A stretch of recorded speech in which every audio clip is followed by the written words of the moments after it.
bien, nous allons reprendre nos travaux puisque nous devrons arrêter vers 12h15. Je voudrais tout d'abord accueillir M. Gérard Mestralet, qui est envoyé spécial du président de la République pour le corridor économique Inde, Moyen-Orient, Europe. Vous remercier d'être là parmi nous.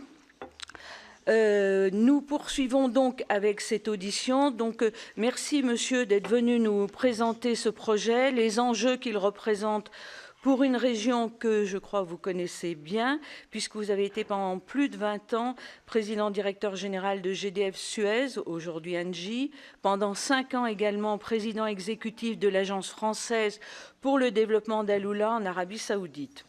Votre présence se justifie également aujourd'hui puisque notre commission donc envisage une mission, une délégation en Inde avec un certain nombre de collègues qui sont ici et qui se rendra en Inde au mois de mai, à laquelle je participerai.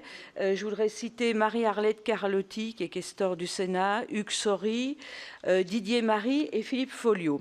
Voilà, et l'idée, donc, c'est de poursuivre les travaux de notre commission sur le partenariat stratégique bilatéral et également sur la stratégie indo-pacifique de la France. Donc, votre analyse va nous être également précieuse pour une autre raison, puisque certains collègues, Vivette Lopez, Gisèle Jourda et Evelyne Perrault, se sont aussi rendus récemment en Arabie Saoudite. Conçu comme une alternative aux nouvelles routes de la soie portées par la Chine, le corridor économique Inde, Moyen-Orient, Europe a été officiellement lancé en marge du G20 de New Delhi en septembre 2023. Son ambition est de créer une route commerciale multimodale entre l'Inde, le Moyen-Orient et l'Europe, en combinant les liaisons maritimes, ferroviaires et numériques. Vous allez nous présenter votre mission depuis votre nomination en novembre 2023 par le président de la République comme envoyé spécial pour représenter la France auprès des partenaires du corridor, pour positionner les entreprises françaises qui sont intéressées par les opportunités logistiques, portuaires, industrielles que ce projet devrait générer. À l'heure où la sécurisation des flux commerciaux autour du canal de Suez et en mer Rouge est étroitement liée au conflit du Proche-Orient, nous voudrions savoir comment vous voyez la poursuite de ce projet. Je ne vais pas être plus longue, vous laissez 20 à 25 minutes pour vous exprimer. Ensuite, mes collègues et moi-même, nous vous poserons un certain nombre de questions. Je voudrais préciser pour l'ensemble des membres de la commission que cette audition est captée. Elle est diffusée en direct sur le site et les réseaux sociaux du Sénat. Et je voudrais également vous signaler, chers collègues, que à cet égard, le mandat de M. Mestralet ne lui donne pas vocation ni à exposer les positions de la France sur la situation géopolitique au Proche et Moyen-Orient, ni à commenter les positions des États signataires de ce projet. Voilà, vous avez la parole. Merci beaucoup, Madame la Présidente, Mesdames et Messieurs les sénateurs. Tout d'abord, je vous remercie de m'avoir invité pour cette audition qui me permet de vous présenter l'état d'avancement de la mission IMEC France que m'a confiée le Président de la République. C'est aussi l'occasion pour moi, comme vous le soulignez, de mieux faire connaître ce projet en France auprès des décideurs publics et des citoyens. Alors, vous l'avez rappelé, ce projet a été lancé en marge du G20 de New Delhi en septembre 2023 par 8 chefs d'État, M. Modi, le Premier ministre indien, MBS pour l'Arabie Saoudite, Mohammed bin Zayed pour les Émirats, le président de la République Macron, le chancelier Scholz, Mme Meloni, Mme von der Leyen au nom de l'Union qui est signataire de l'IMEC, c'est important, et puis Joe Biden pour les États-Unis. Donc 8 signataires. C'est donc, vous voyez sur la carte, un corridor multimodal pour être d'environ 6400 km de long qui comporte 3 segments. Un premier segment maritime entre l'Inde et la péninsule arabique. Ensuite, un second segment terrestre entre le sud-est de la péninsule arabique et Israël, Haïfa. Israël et la Jordanie ne sont pas signataires de l'accord, mais l'accord lui-même, qui est une lettre d'engagement, l'accord lui-même mentionne explicitement Jordanie et Israël. D'où Haïfa comme port de sortie sur la Méditerranée. enfin un troisième tronçon maritime entre Haïfa et, pour nous, clairement, Marseille, afin de connecter ce corridor à l'Europe. Donc ce corridor comportera des liaisons maritimes, des liaisons ferroviaires sur la partie terrestre. Il vise aussi à transporter de l'énergie, c'est-à-dire des lignes à haute tension pour l'électricité et des canalisations pour l'hydrogène vert, j'y reviendrai. Enfin également des câbles numériques, puisque le transport de données digitales est mentionné aussi explicitement comme une des priorités de ce corridor. L'IMEC, c'est à la fois un concept et un projet à la croisée des enjeux géoéconomiques et géostratégiques au sein duquel la France souhaite jouer un rôle moteur. Donc, aujourd'hui, je souhaiterais rapidement, dans le temps que vous m'avez donné, Madame la Présidente, premièrement, vous présenter l'IMEC plus en détail, ses objectifs géoéconomiques, revenir sur la place de la France dans l'IMEC, à travers notamment le rôle que Marseille devrait y jouer. Dans un deuxième temps, de faire un tour d'horizon de la dynamique diplomatique à date, dans un contexte évidemment international particulièrement changeant. Et je finirai dans un troisième temps par les défis à relever pour accélérer la concrétisation de ce projet, en précisant les atouts de la France. Alors tout d'abord, qu'est-ce que l'IMEC et dans quel contexte ce projet a-t-il été lancé? Donc, en matière de connectivité, tout d'abord, il s'agit de renforcer l'intégration régionale entre les trois continents et en développant des routes commerciales plus rapides, plus sûres, plus vertes, c'est-à-dire avec une meilleure empreinte carbone. Pour la France, il s'agit réellement de placer le port de Marseille comme principal point d'entrée et de sortie du corridor en France. Ça n'est évidemment pas le seul. Il s'agit aussi de valoriser l'expertise du tissu industriel français, qui, dans tous les domaines concernés par l'IMEC, est de première qualité, et en assurant la mobilisation des entreprises, du secteur privé, du secteur public aussi, dans la phase conceptuelle du projet. Donc ces trois dimensions sont au cœur de la lettre de mission que m'a adressée le président de la République donc en novembre 2023 pour que la France joue un rôle moteur dans la structuration de ce qui est un projet d'infrastructure. Alors l'IMEC répond aussi à l'évidence à plusieurs objectifs géostratégiques puisqu'il est ancré dans les défis géopolitiques du Proche et du Moyen-Orient. Il faut peut-être rappeler qu'il a été signé 3 semaines avant le 7 octobre 2023. Et donc, quel était le contexte? Il faut se replonger un peu dans le contexte d'avant la guerre à Gaza. C'est-à-dire que la signature de cet accord a été très largement poussée par la diplomatie américaine, l'administration Biden à l'époque, comme projet logistique susceptible d'incarner la logique de normalisation entre Israël et les pays arabes, c'est-à-dire de mettre en œuvre en quelque sorte les accords d'Abraham, dont je rappelle qu'ils avaient été signés par l'administration de Trump.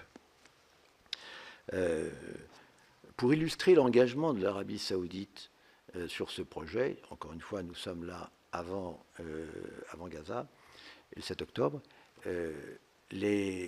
c'est MBS lui-même qui a présenté à la presse, nous étions à New Delhi en septembre 2023, qui a présenté à la presse ce projet. Les 7 autres chefs d'État, y compris M. Modi, y compris le président Biden, le président Macron, étaient alignés derrière lui. Donc il y avait un engagement très fort de l'Arabie saoudite à l'origine sur ce projet. Alors, toujours comme objectif, du point de vue américain et du point de vue de l'Inde, l'IMEC vise à développer un réseau d'infrastructures susceptible de contrer l'influence de la Chine et de ses nouvelles routes de la soie, la Belt and Road Initiative, en développant un nouveau réseau de connectivité entre l'Orient et l'Occident. Enfin, et pour tous les signataires, l'IMEC est clairement aussi un projet qui contribue à renforcer le partenariat avec l'Inde, l'Inde qui est membre des BRICS. Et au fond, cette dynamique de rapprochement entre l'Inde et l'Occident vise à contrecarrer une espèce de logique de fragmentation entre d'un côté l'Occident et de l'autre les BRICS, et à valoriser davantage l'Inde comme puissance d'équilibre au sein des BRICS et comme puissance multi-alignée.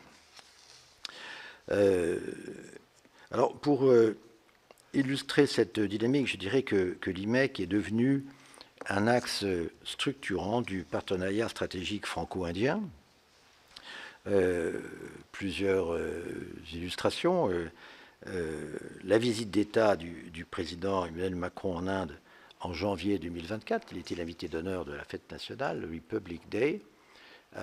Évidemment, l'IMEC a été un objet d'échange entre le président de la République et le Premier ministre indien. Ensuite, la visite d'État du Premier ministre Modi en France en février 2025 a aussi illustré cette dynamique. Ils se sont d'ailleurs rendus tous les deux à Marseille. Donc la France et l'Inde, vous voyez aussi, sont les deux pays extrémités de ce corridor. Le corridor, il va de l'Inde à la France. Alors, c'est un projet géoéconomique. Quels sont ses enjeux? Alors, il repose sur des anticipations de perspectives de croissance du commerce mondial entre l'Inde et l'Europe. C'est bien joli de faire des infrastructures, encore faut-il qu'il y ait une demande de ces infrastructures, parce qu'à la fin, c'est quand même le marché qui va décider. Or, il y a une demande. Les flux commerciaux entre les deux régions devraient augmenter en moyenne de 6%, voire 7% par an, comme actuellement, ceci jusqu'à 2032 et se prolonger au-delà, pour atteindre un volume de 175 milliards d'euros. À ce rythme-là, les échanges entre l'Inde et l'Europe doubleraient en 10 à 12 ans. Donc de toute façon, il faudra des infrastructures pour répondre à cette demande. Et l'IMEC viendra en plus pour doper un peu plus ces échanges et ce commerce entre l'Inde et l'Europe. L'IMEC contribuera aussi à la sécurisation et à la diversification des chaînes de valeur internationales. Et c'est clairement, vous le savez, un objectif poursuivi par la stratégie Indo-Pacifique de la France.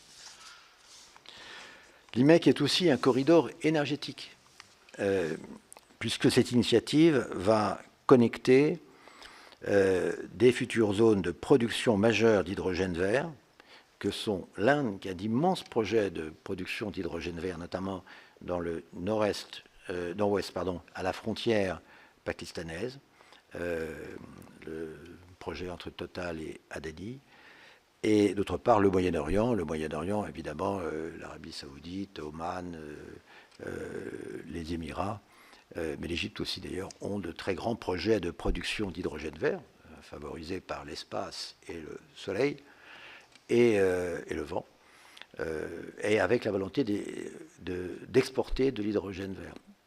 L'Europe, de son côté, veut importer de l'hydrogène vert. Et donc, vous voyez, ce corridor sera un corridor d'hydrogène, connectant la plus grande zone d'importation d'hydrogène, que sera l'Union européenne, et parmi les plus grandes zones de production d'hydrogène vert. On pourrait mentionner aussi le Maroc, mais ceci intéressera Marseille. Alors, l'accélération de la décarbonation, à travers notamment l'hydrogène vert, mais pas seulement, est au cœur de l'ambition de l'IMEC, qui a été rappelée par les fondateurs, les signataires initiaux. Alors, deuxième point, la place stratégique de la France dans l'IMEC et le rôle stratégique de l'IMEC pour la France. Je dois souligner le volontarisme de la France en faveur de soutien à cette initiative qui s'illustre par d'abord la création d'une mission et la nomination d'un envoyé spécial. Et le président de la République a choisi un industriel. Je mentionne tout de suite, il y a une toute petite équipe, puisque j'ai 2 personnes avec moi.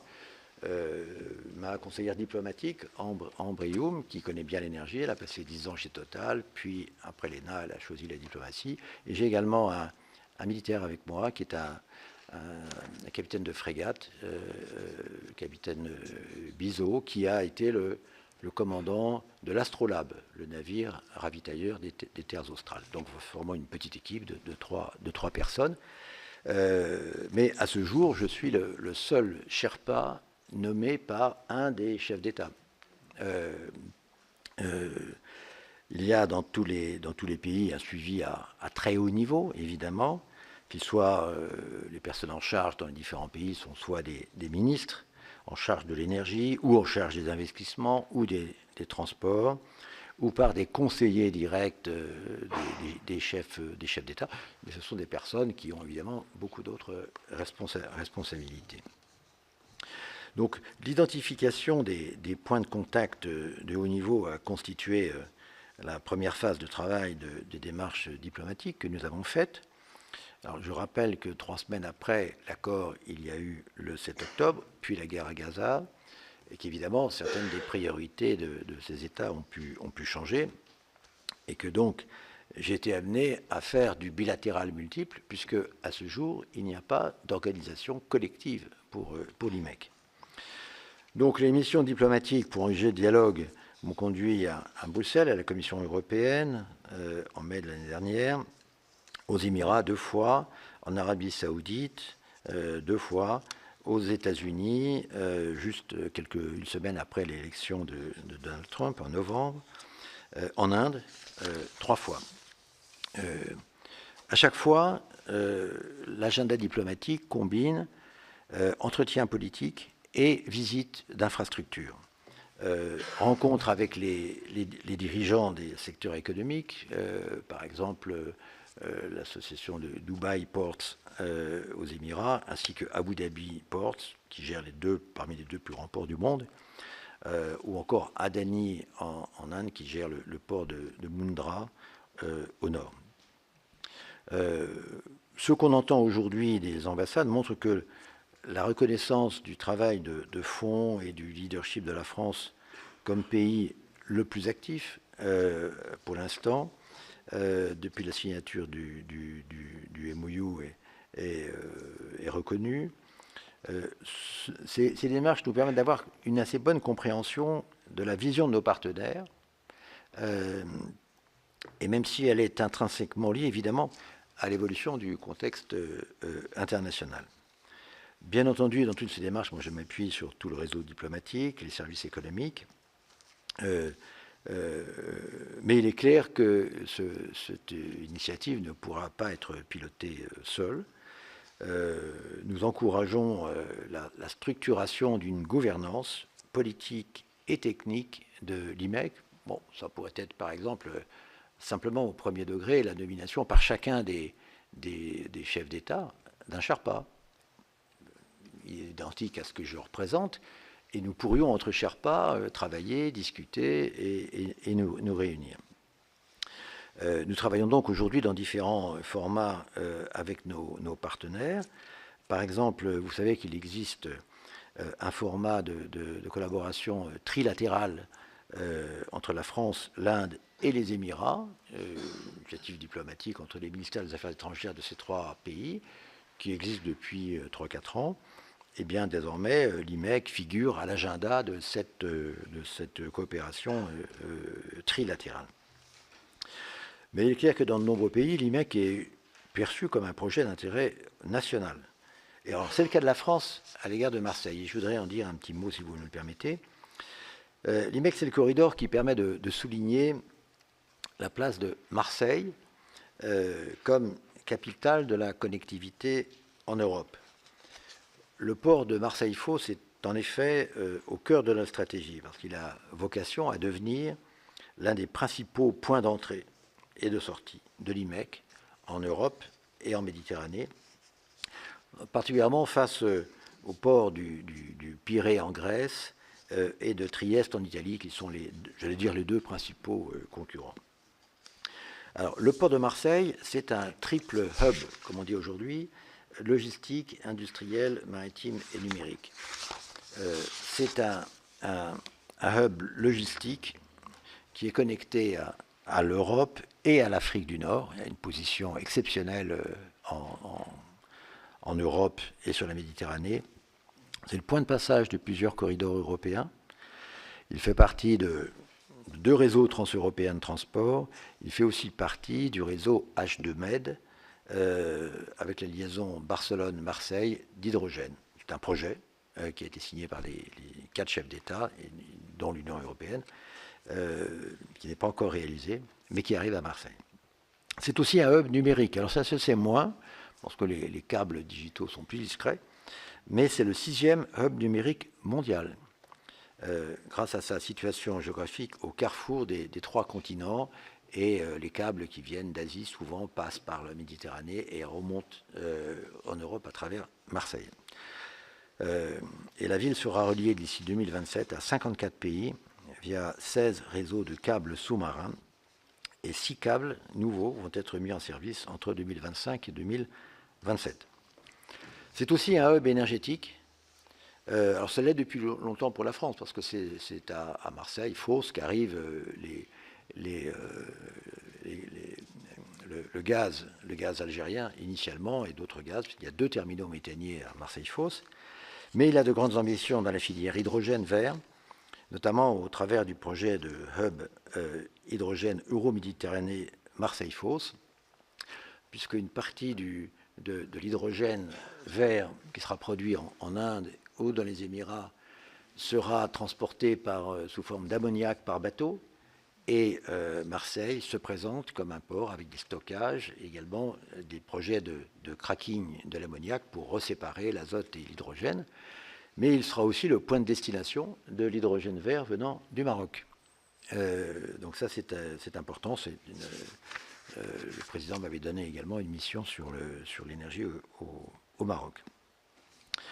Marseille, en tout cas, permet aussi de valoriser la place incontournable des leaders mondiaux français du secteur maritime, comme CMA-CGM, bien sûr, mais aussi de toutes les entreprises françaises susceptibles de contribuer à la réalisation des grandes infrastructures, Bouygues, FH, Vinci, NGE, de l'ingénierie comme Aegis ou Systra, pour le ferroviaire, évidemment avec Alstom, pour le matériel roulant, dans l'énergie avec Total, Engie, EDF, et beaucoup dans les câbles. Il y aura beaucoup de câbles dans ce projet, soit des câbles électriques avec Nexans, soit des câbles digitaux avec Orange Submarine et Alcatel Marine.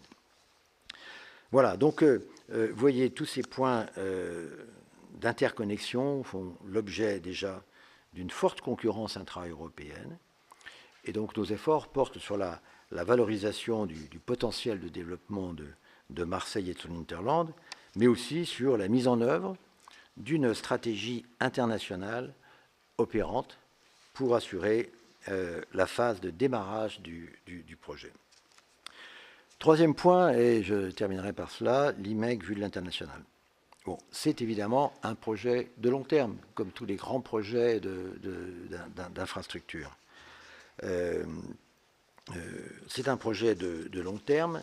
Il aurait, quelles que soient les péripéties, les diversités, les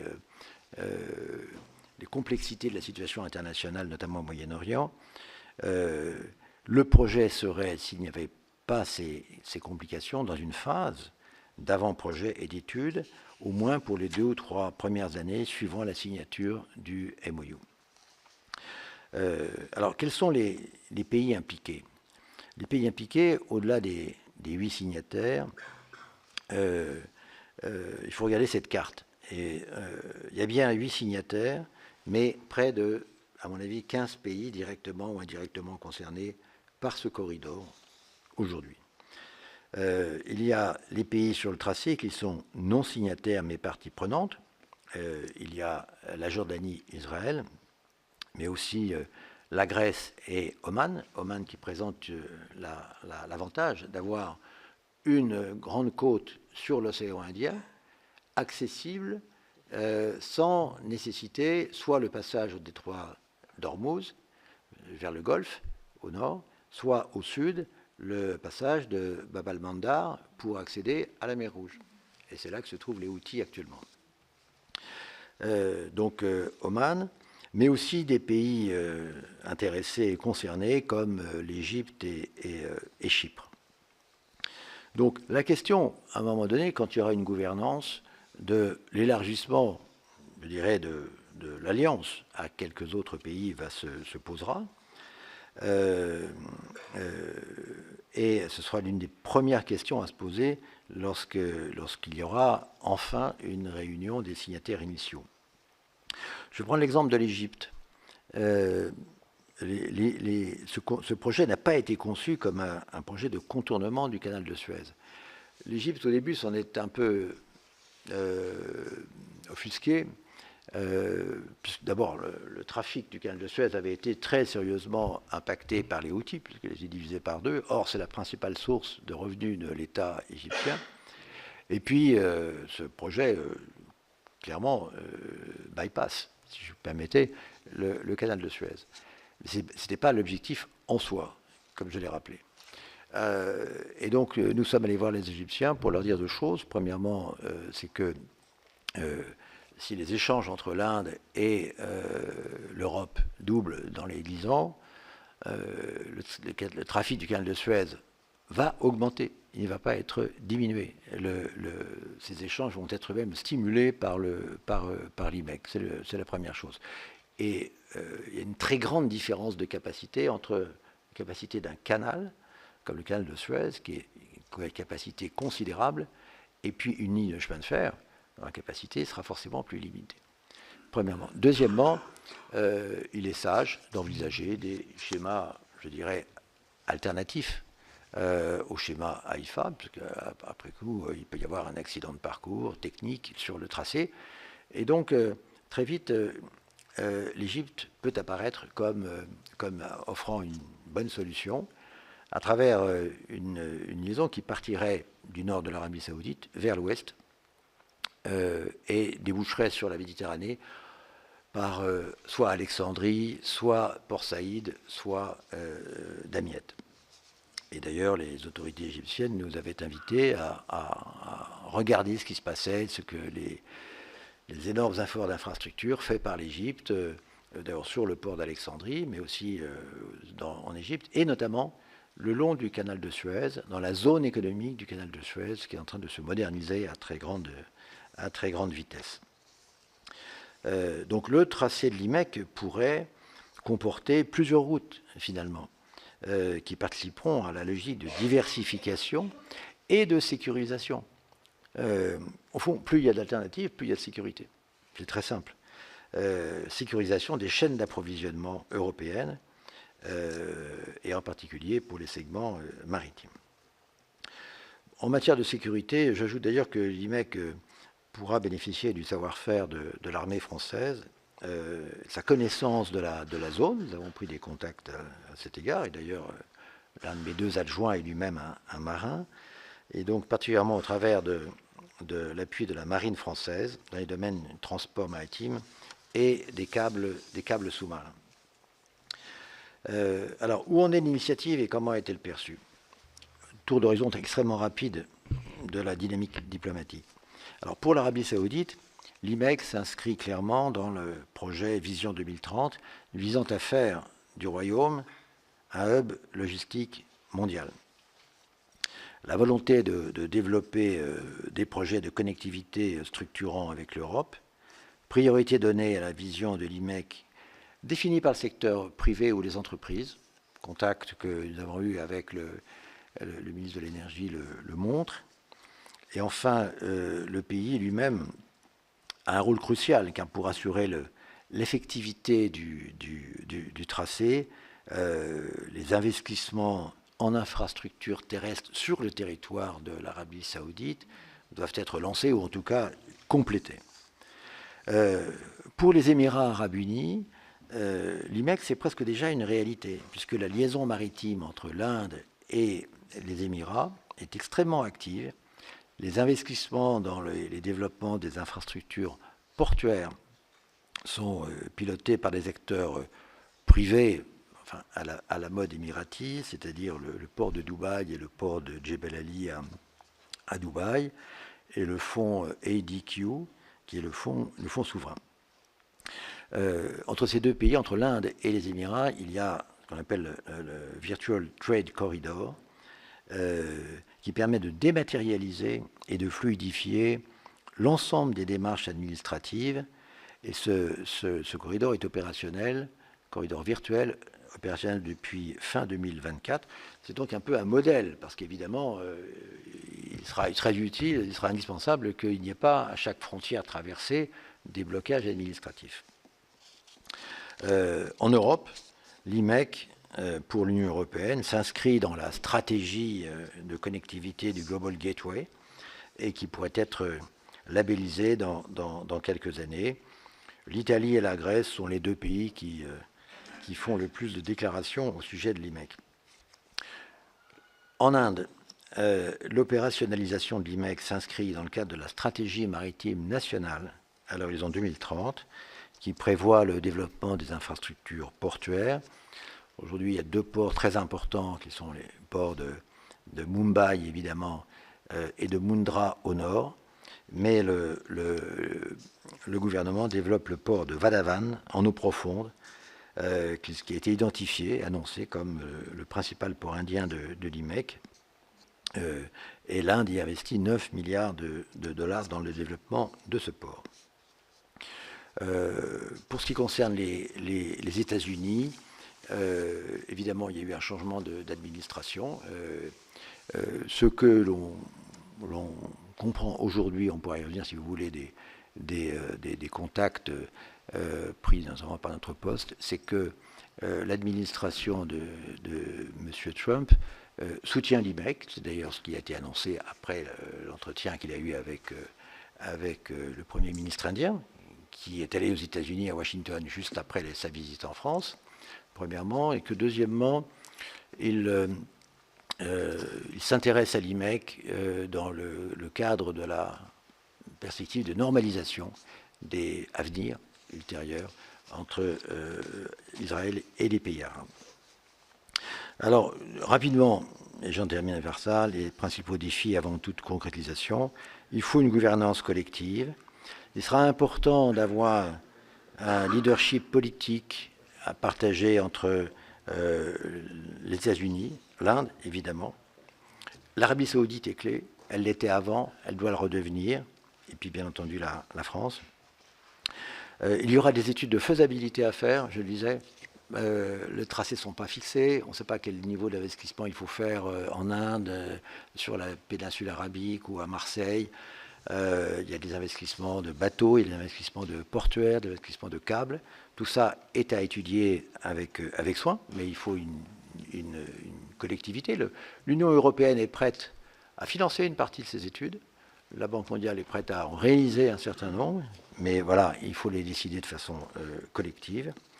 Et enfin, il faut se préparer, j'allais dire, au jour d'après, au Proche-Orient, où l'IMEC pourrait être un projet logistique de prospérité et de paix, compte tenu du fait qu'il doit irriguer les hinterlands, et notamment l'hinterland d'Haïfa. Et cette perspective est notamment partagée par une ONG qui s'appelle Ecopeace Middle East, qui est nominée pour le prix Nobel de la paix.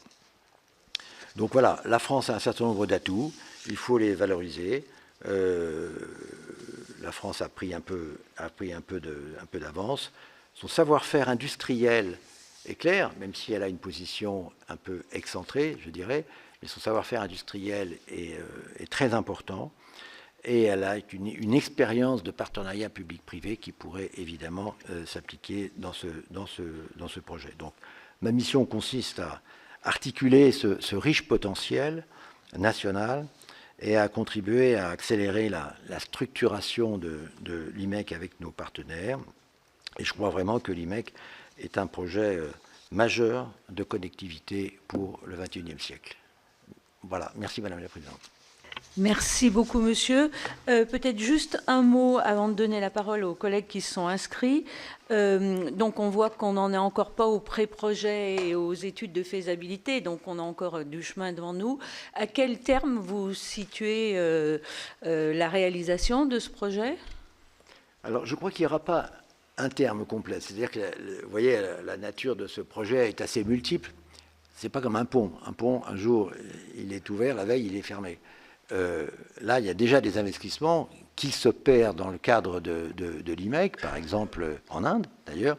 Vadhavan est développé, accéléré, est présenté comme le futur port principal de départ et d'arrivée de l'IMEC en Inde. Même chose sur l'Arabie Saoudite. Donc, moi, je pense qu'il faut peut-être 1 ou 2 ans d'études de préfaisabilité, identifier les infrastructures, qu'une chose qui existe, celles qui restent à faire, préciser les tracés, les coûts, également faire des études économiques. Quel sera le marché, on l'oublie un peu souvent, mais c'est quand même très important de savoir quelle sera la demande de transport de biens entre l'Inde, le Moyen-Orient et l'Europe par les containers, quelle sera la demande d'énergie en électricité ou en hydrogène, quelle sera la demande de données numériques. Les capacités existent déjà, d'ailleurs, il y a des liaisons entre l'Inde et l'Europe. Je rappelle que Capgemini, société française, a 140 000 salariés en Inde qui travaillent en temps réel pour les clients mondiaux de Capgemini. Donc il faut des connexions et ceci augmente régulièrement.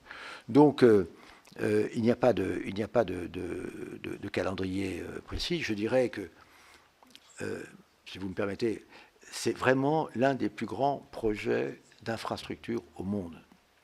Je crois que ça a été présenté comme le canal de Suez du XXIe siècle. C'est vraiment un projet pour le XXIe siècle. Ma société, ce dont je me suis occupé, a été la compagnie de Suez pendant longtemps. Et donc le canal de Suez, ça a été 20 ans de négociation, 10 ans de construction, puis 10 ans de pertes et 90 ans de succès économique. Alors ce sera beaucoup plus court. Voilà ce que je peux dire. Merci beaucoup. On va prendre des questions par série de 2. Donc tout d'abord Philippe Folliot, puis après Marie-Arlette Carlotti. Philippe. Oui, merci Monsieur le Président. Il y a des enjeux et des réalités qui sont des éléments techniques, mais aussi il y a des enjeux politiques, géostratégiques et géographiques. Dans le projet tel que vous le présentez, il y a un élément qui saute aux yeux, c'est qu'il y a 2 pays qui sont traversés donc par ce projet d'infrastructure et qui ne sont pas signataires de l'accord, Israël et la Jordanie. Quand on voit le caractère quelque peu erratique à certains égards de la politique israélienne en ce moment, on peut s'interroger par rapport à cela. On peut aussi s'interroger au regard du fait que quand on est sur... Alors, je ne suis pas un spécialiste comme vous l'êtes des questions de logistique, mais chaque fois qu'un conteneur il passe d'un bateau à un train, c'est une contrainte et un élément qui est à prendre en compte. Et que dans le choix des routes qui ont été... Alors, j'ai bien entendu ce que vous avez dit par rapport à l'Égypte et par rapport aux enjeux essentiels du canal de Suez, pour lequel vous avez mis en avant la difficulté de cette route maritime par rapport à la question des Houthis et du détroit de Djibouti. Mais est-ce que le détroit d'Ormuz est plus sécure que ne l'est le détroit de Djibouti sur le moyen terme? C'est-à-dire, ne donne-t-on pas la capacité à un pays tel que l'Iran, à un moment donné, de verrouiller cette route? Donc, il y a, selon moi, beaucoup d'interrogations sur cette perspective et cet élément. Et quand on voit un pays comme Oman, qui a aussi des éléments de stabilité peut-être plus importants qu'on ne le croit, voilà, tout ceci entraîne de ma part un certain nombre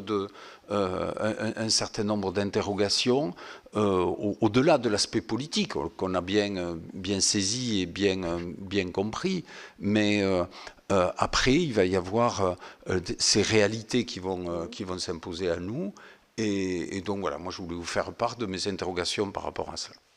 Merci. Marie-Arlette Carlotti.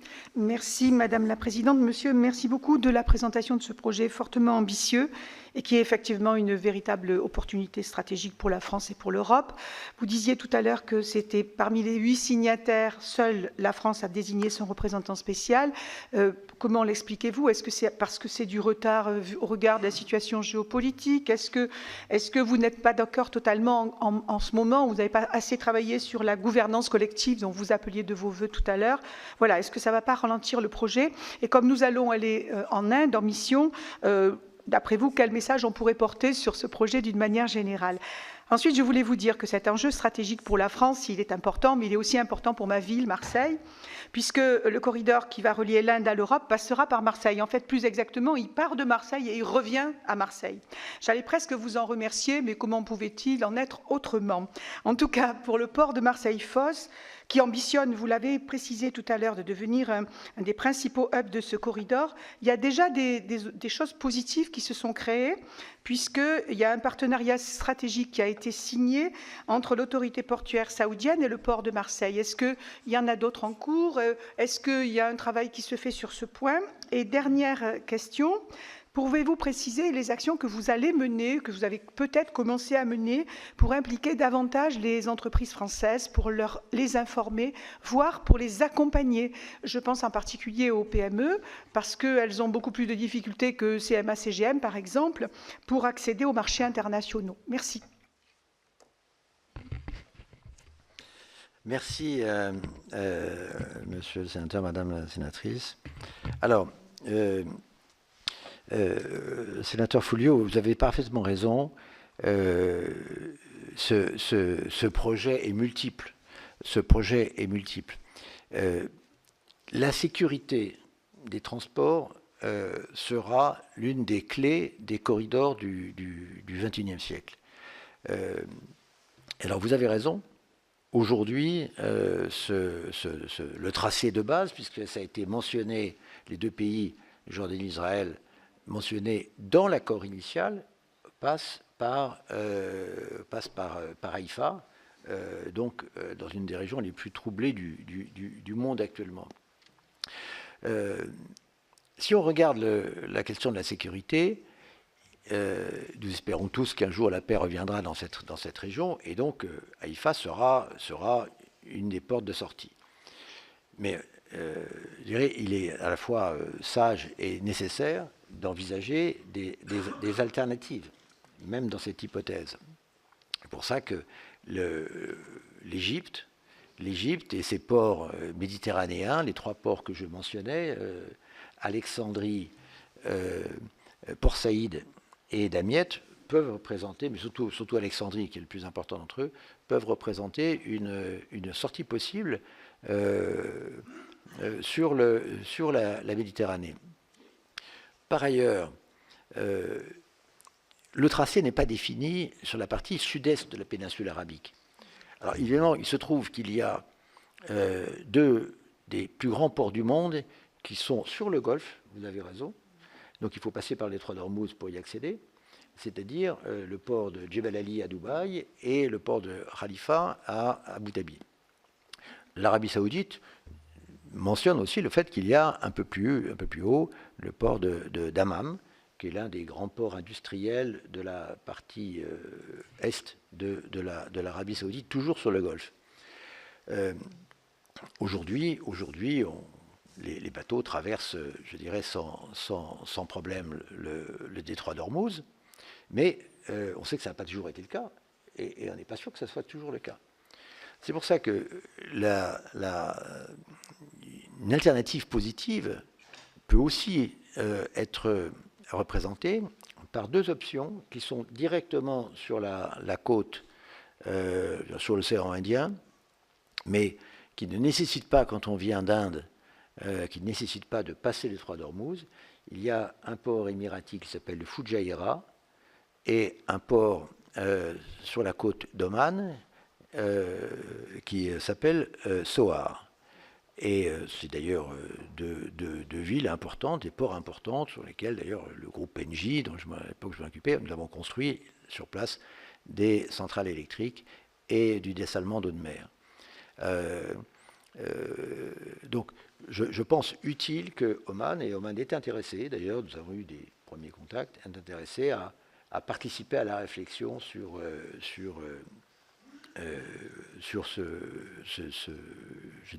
sur l'IMEC, parce que une liaison directe Inde, dans les ports de la côte de l'océan Indien de la péninsule arabique, permettrait d'avoir une liaison directe qui nécessiterait ni le passage par le détroit d'Ormuz, ni le passage par le détroit de Djibouti-Bab el-Mandab.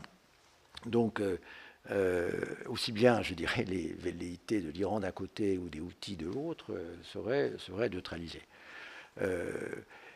La plus forte sécurité pour les transporteurs, c'est le nombre d'options.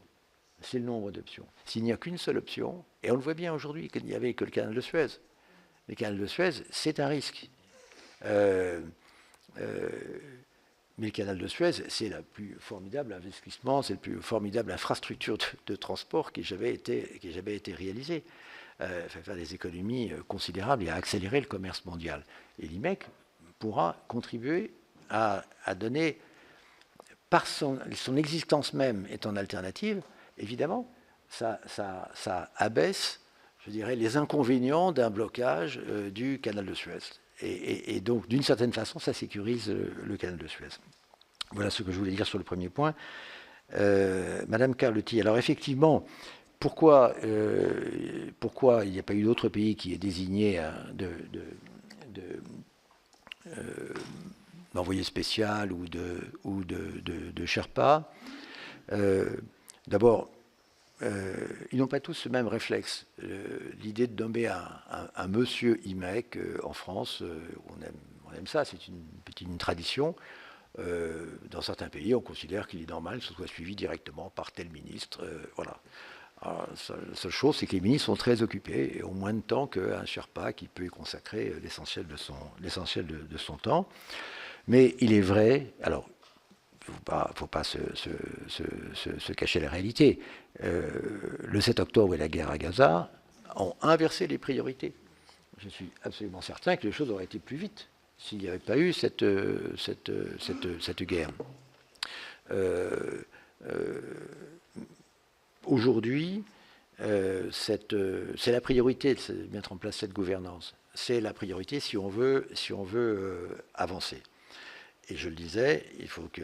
Alors l'Inde est impliquée, évidemment, pas de problème. Il faut que l'Arabie saoudite le soit et que les États-Unis le soient. Du côté européen, je dirais, si je puis me permettre, ça va. C'est le cas. Donc, peut-être que les conditions vont bientôt être facilitées pour cela. Alors, vous évoquiez le cas de Marseille, j'en ai, je crois, abondamment parlé. Nous y sommes allés plusieurs fois à Marseille. Le président y est allé avec le Premier ministre indien. Donc, effectivement, pour la France, l'IMEC est l'occasion de pousser Marseille dans toutes ses composantes. Et Marseille a d'énormes atouts industriels, bien entendu géographiques, mais industriels, techniques, humains, considérables. C'est vrai que Marseille a déjà signé un accord avec les ports saoudiens et nous avons d'ailleurs eu des contacts nous-mêmes avec l'autorité des ports indiens et l'idée d'un accord aussi entre le port de Marseille et l'autorité des ports indiens pourraient être réactivées à cette occasion. Comment, vous avez posé une question très précise, comment impliquons-nous les entreprises françaises? C'est simple, nous les voyons régulièrement. Nous avons fait, depuis le début, 3 grandes réunions, la première d'ailleurs à l'Élysée, des entreprises françaises concernées, avec le MEDEF et les associations de PME. Nous les préparons à cette idée. Pour les préparer, il faut les informer. Il faut les motiver. Je le disais tout à l'heure, les entreprises dont ce projet aura besoin répondent à des secteurs dans lesquels la France a de grands leaders. Bien entendu, il y aura partout des appels d'offres. Ce sera la règle. Qui seront d'ailleurs parfois lancés. Par exemple, si c'est un chemin de fer sur le territoire de l'Arabie Saoudite, ce sera l'Arabie Saoudite qui lancera l'appel d'offres. Si c'est des infrastructures en Inde, ce sera l'Inde qui en aura la responsabilité. Si c'est Marseille, ce sera la France. Voilà. Mais en tout cas, c'est très important, depuis le début, le président de la République a souhaité, et c'est dans sa lettre de mission, que les entreprises soient associées, et nous le faisons régulièrement.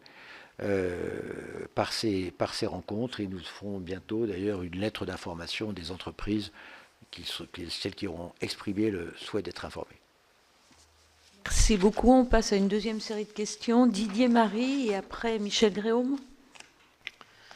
Merci Madame la Présidente. Merci Monsieur Mestrallet pour votre présentation de ce projet significatif.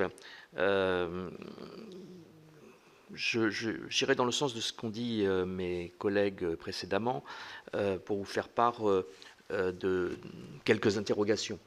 La première parmi les difficultés relève des relations entre les pays arabes et Israël, et donc la résolution du conflit à Gaza. S'il n'y a pas normalisation des relations, notamment entre l'Arabie Saoudite et Israël, pensez-vous que ce projet puisse se faire? Ma deuxième question porte sur l'intérêt économique des opérateurs potentiels, qu'ils soient maritimes, terrestres ou autres, au regard de la concurrence existante, quelle que soit la situation géopolitique dans la région, entre un passage par le canal de Suez en direction de Marseille sans rupture de charge et le passage par ce corridor qui nécessitera plusieurs ruptures de charge. Est-ce que les coûts sont comparables? Est-ce que ce nouveau corridor serait compétitif? Et à cet égard, ce sera intéressant d'avoir la position d'un grand opérateur français comme CGA, CMA, qui pour l'instant n'est pas très implanté en Inde, c'est le moins qu'on puisse dire. Ma troisième interrogation porte sur le financement de ces infrastructures. Alors, il y a celles, bien évidemment, qui sont hors Europe, et il y a celles qui concernent l'Union européenne. Pour la première, est-ce que le programme Global Gateway prévoit dès à présent, sur les 300 milliards d'euros qui y sont attribués, d'en flécher quelques-uns pour faciliter la réalisation d'infrastructures à court terme? Est-ce que le calendrier de ce programme est compatible avec le calendrier de la réalisation de ce corridor? Et pour la partie qui concerne l'Union européenne, est-ce qu'on a intégré dans les premières discussions entre l'Union européenne et l'Inde au regard de l'accord économique qui devrait voir le jour rapidement, selon ce que dit Madame Ursula von der Leyen, ce projet et les financements qui pourraient le faciliter? Alors, en complément de mes collègues, ce corridor qui relierait l'Inde à l'Europe via le Moyen-Orient traverse des zones stratégiques sensibles, on en a parlé, comme en mer Rouge ou dans le détroit d'Ormuz, ainsi que la Cisjordanie palestinienne, qui est un territoire déjà pris en étau par les politiques d'occupation israélienne. Ce corridor a des conséquences dramatiques pour la Palestine. En traversant la Cisjordanie, ce projet entérine de facto la division du territoire palestinien. Donc mes questions sont les suivantes. 15 pays concernés, 8 signataires. En ce qui concerne les 15 pays concernés, ont-ils tous été conviés aux réunions de travail concernant cet accord, notamment les autorités palestiniennes? Deuxièmement, comment la France et l'UE comptent-elles assurer la sécurité des infrastructures et des flux commerciaux du corridor? Et enfin, quel rôle l'UE peut-elle jouer dans la gouvernance de ce corridor et son financement? Celui-ci peut-il s'inscrire au sein du plan ReArm Europe? Merci. Merci. J'essaie de répondre à quelques-unes des interrogations du sénateur Marie. Le projet peut-il se faire s'il n'y a pas de normalisation? Je dirais, s'il y a la guerre, il ne se fait pas, c'est clair. Et d'ailleurs, aujourd'hui, il ne se fait pas dans cette région. Ça ne veut pas dire que les réflexions n'avancent pas partout ailleurs. Mais c'est clair. Donc moi, je ne suis pas devin. Et encore une fois, je sortirai complètement de mon domaine. Je suis un industriel. Je ne suis pas un diplomate ni un politique. Ce que je vois, c'est que l'Arabie saoudite, de son côté, avait fortement marqué ce projet dans un esprit de normalisation, alors que l'Arabie saoudite, je vous le rappelle, n'avait pas signé initialement les accords d'Abraham. Bon. Deuxièmement, on a un peu l'impression que du côté des États-Unis, ce projet commence à intéresser dans cette perspective de normalisation. Bon. Donc, je ne sais pas si ce projet peut se faire s'il n'y a pas de normalisation, mais je peux dire en tout cas que s'il y avait des pas dans la normalisation, il prendrait effectivement de l'importance et serait un élément d'intérêt pour tous les pays signataires. Alors, l'intérêt économique. Alors, c'est vrai qu'on peut se dire, a priori, c'est une curieuse idée, alors qu'on met un conteneur sur un bateau en Inde, il contourne la péninsule arabique, il traverse le canal de Suez en restant sur le même bateau, et il va jusqu'à Marseille, sans changer de bateau. Pourquoi faudrait-il quelle est cette curieuse idée consistant à le faire descendre de bateau pour le mettre sur un train, mettons à Djebel Ali, traverser les Émirats, traverser l'Arabie Saoudite, la Jordanie et Israël, et de nouveau le remettre du train sur un bateau. Alors, on a quand même commencé à regarder un petit peu avec quelques opérateurs. Ce qui est important, c'est que le chargement-déchargement des bateaux s'effectue de façon extrêmement rapide, et ce qui est le cas aujourd'hui à Djebel Ali, de façon complètement automatique. Vous avez les bateaux qui arrivent avec 20 000 containers, immédiatement les grues, de façon automatique, savent, et les containers ont été disposés de façon à optimiser le chargement des trains et des camions, et donc les grues prennent les containers de façon automatique et les remettent sur les trains ou les camions. Il faut donc que ça se fasse en 24 heures, ce qui est le cas déjà à Djebel Ali, ce qui n'est pas le cas à Haïfa. Donc il y aurait des travaux à faire. Mais si les chargements-déchargements devaient s'effectuer en 24 heures aux deux ruptures de charge, à ce moment-là, on ne perd pas de temps à passer par la voie ferroviaire, à condition bien entendu qu'à chaque passage de frontière, les containers ne soient pas bloqués, ouverts, analysés,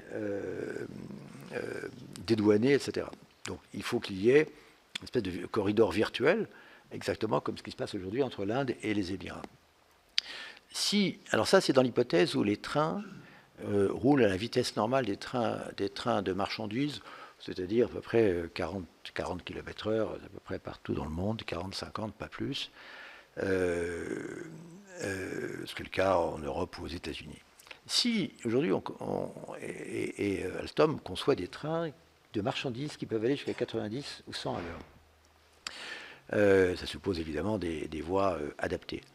Si c'est le cas, à ce moment-là, on peut gagner jusqu'à 2 jours. Donc, ce qui veut dire que j'avais eu exactement le même réflexe au départ. Je me dis, mais c'est quand même étrange cette idée, alors qu'on cherche. Le canal de Suez a visé précisément à supprimer toutes les ruptures de charge. Donc, en réintroduire est une idée un peu paradoxale. Mais elle n'est pas tant que ça, finalement. Elle ne l'est pas tant que ça. Alors, sur le financement des infrastructures, oui, nous pensons que le Global Gateway doit s'appliquer. Mais, alors, il ne s'applique pas encore. Pourquoi? Parce que pour que le Global Gateway prenne une décision, il faut lui présenter un projet d'investissement. Voilà. Un opérateur, un pays propose un projet d'investissement, et à ce moment-là, sur l'enveloppe de 300 milliards du Global Gateway, il décide, la gouvernance du Global Gateway décide d'affecter. Ce n'est pas encore le cas. Par contre, ce qu'on peut dire, c'est qu'évidemment des contacts ont beaucoup été pris dans ce sens. Le Global Gateway a pour objectif, comme vous le savez, de favoriser la connectivité entre l'Union européenne et des États ou des régions amies. Et c'est le cas, c'est exactement le cas. De ce point de vue, alors il faut en plus que plusieurs pays d'Europe, c'est le Team Europe, soient impliqués. Alors, évidemment, là c'est le cas, il y a 3 pays d'Europe signataires, plus l'Union en tant que telle.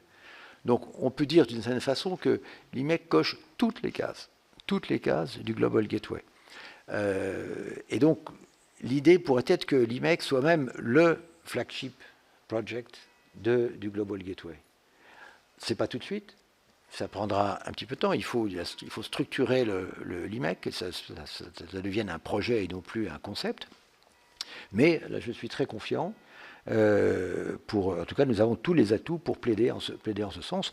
Et les contacts que nous avons eus avec la Commission européenne montrent qu'il y a une très grande réceptivité à cette idée.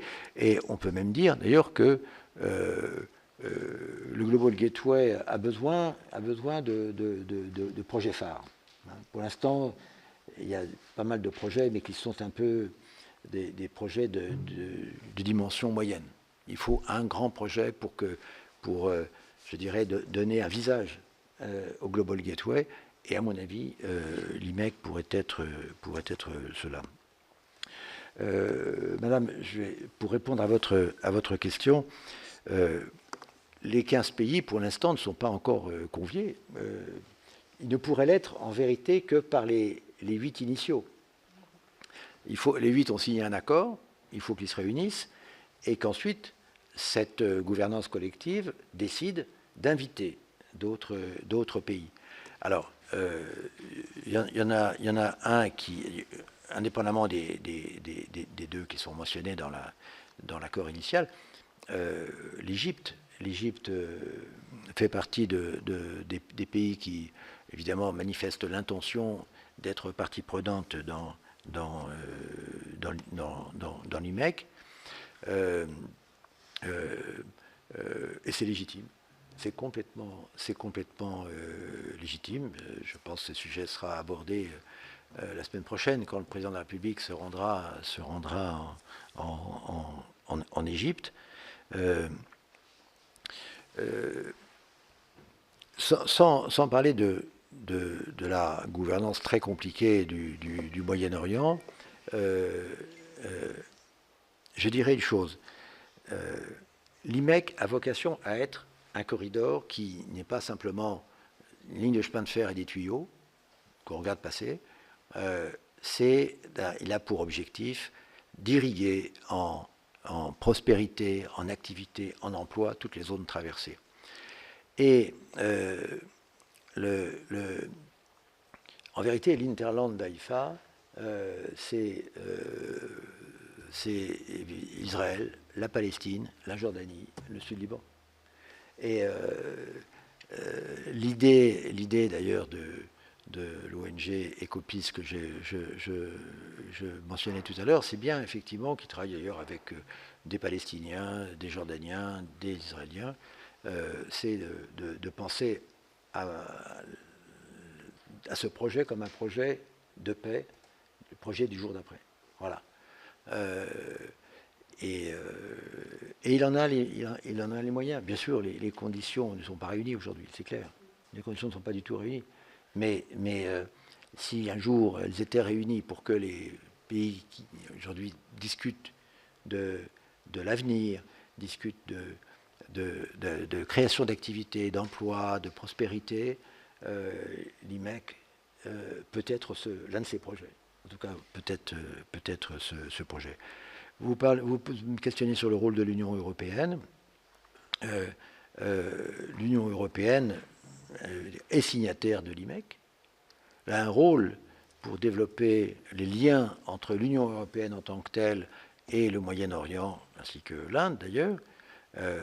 Ayant signé, elle souhaite les développer. Et je pense que par l'intermédiaire du Global Gateway, elle peut contribuer à financer les infrastructures qui devront qui pourraient être faites dans toute cette zone.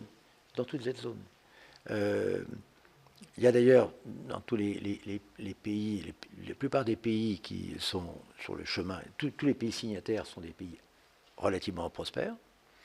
Il y a, parmi ceux qui sont traversés, ils ne sont pas signataires, il y a la Jordanie, qui l'est moins, et pour lesquels les infrastructures qui devront être faites sur le territoire de la Jordanie devraient probablement être prises en charge par d'autres pays, soit les voisins, soit les États-Unis, qui ont beaucoup financé des infrastructures en Jordanie, soit l'Union européenne.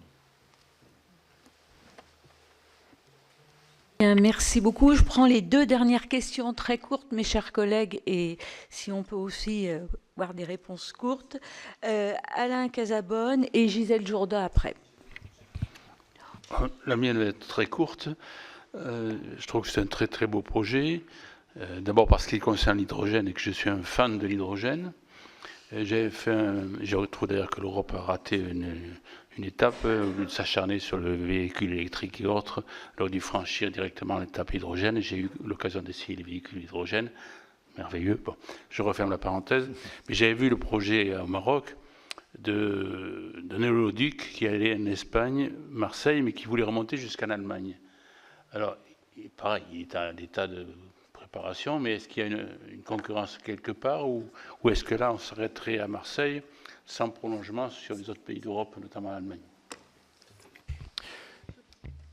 Ma question est une demande de précision. Vous avez évoqué donc un port en eau profonde en ce qui concerne l'Inde. Alors, ayant vu donc les infrastructures que ça nécessite, pour avoir vu donc le port en eau profonde donc à Gwadar, je souhaiterais savoir si les travaux ont été entamés et quelle est la pertinence de cette infrastructure dans la logique du corridor. Merci beaucoup. Puis Hugues Saury qui pose la dernière question. Une question extrêmement rapide et peut-être naïve ou faussement naïve.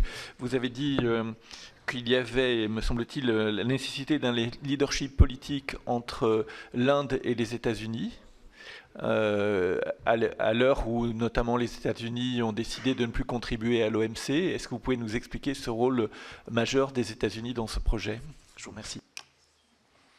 Je vais faire des réponses extrêmement rapides. Monsieur Casabonne, oui,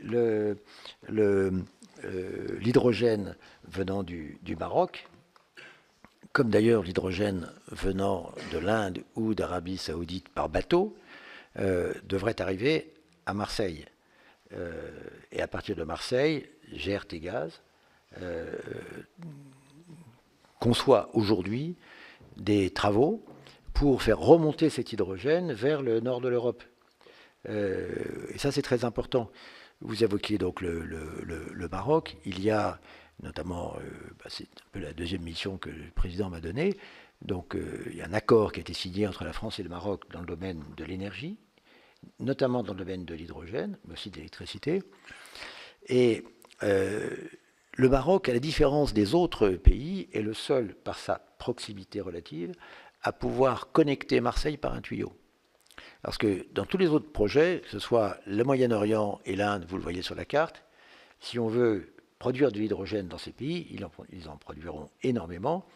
Il faut, pour le transporter, d'abord faire une réaction chimique pour le transformer en ammoniac, ensuite qu'il se transporte de façon liquide, ensuite le mettre sur des bateaux, transporter par bateau jusqu'à Marseille, le stocker, et ensuite le craquer, donc un cracking pour séparer à nouveau l'ammoniac de l'hydrogène. Donc ça coûte plus cher que s'il pouvait être transporté par bateau, par canalisation directe.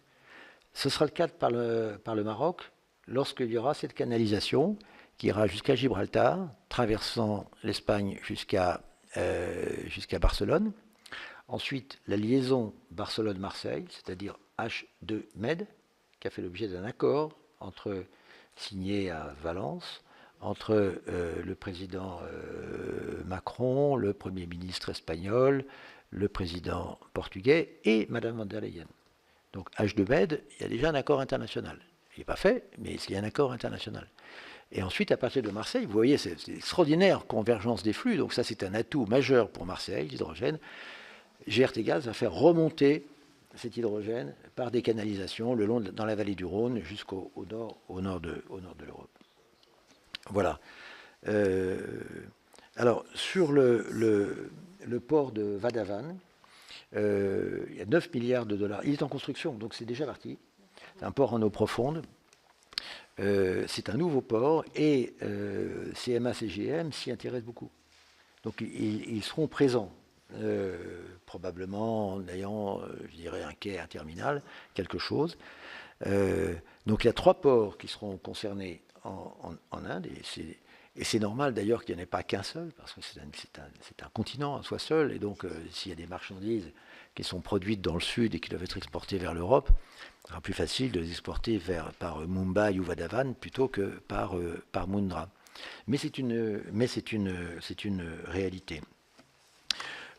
Dernier point, et j'essaie d'être bref, mais alors qu'il y aurait beaucoup à dire sur l'implication des États-Unis. Je rappelle qu'à l'origine, et on va peut-être y revenir, à l'origine, il y avait 2 objectifs géostratégiques qui ont justifié que l'administration Biden pousse beaucoup ce projet, avec la volonté qu'un accord soit bien signé lors du G20 qui s'est tenu à New Delhi en septembre 2023. La première raison, c'était cette normalisation entre Israël et les pays arabes. Et je rappelle que c'était en fait la mise en œuvre des accords d'Abraham qui avaient été signés un peu plus tôt par Donald Trump dans son premier mandat. La deuxième raison, c'est effectivement de rapprocher un peu l'Inde de l'Occident. L'Inde fait partie des BRICS, bien entendu, mais je crois que comme puissance d'équilibre, j'allais dire presque un empire d'équilibre au XXIe siècle, de voir l'Inde, disons, commercer, dialoguer avec le bloc de l'Ouest et le bloc de l'Est est un élément de sécurité globale. Et c'est important pour les États-Unis. Je pense que, encore une fois, l'administration Trump s'exprimera elle-même, mais ce qu'on a senti, c'est que les accords d'Abraham avaient été signés par Donald Trump et le souhait de normaliser ces relations est toujours présent. Ça, on peut le dire aujourd'hui. Par ailleurs, on connaît la position, je dirais, de l'administration républicaine par rapport à la Chine. Donc il y a une attraction assez naturelle pour ce projet qui associe l'Inde plutôt que la Chine. Voilà. Bien, merci beaucoup, monsieur. C'était particulièrement intéressant de vous entendre nous parler de l'IMEC, que vous avez qualifié de plus grand projet au monde. On a bien compris que la France souhaite être un acteur clé de l'IMEC et on s'en félicite. On est aussi particulièrement intéressé par rapport à notre mission en Inde de voir que la France et l'Inde sont en fait aux deux extrémités du corridor et le rôle qu'elles vont jouer. Et on ne manquera pas d'ailleurs de vous tenir informé de nos travaux. Et en tout cas, au nom de la Commission et du président Cédric Perrin, merci d'être venu parmi nous ce matin.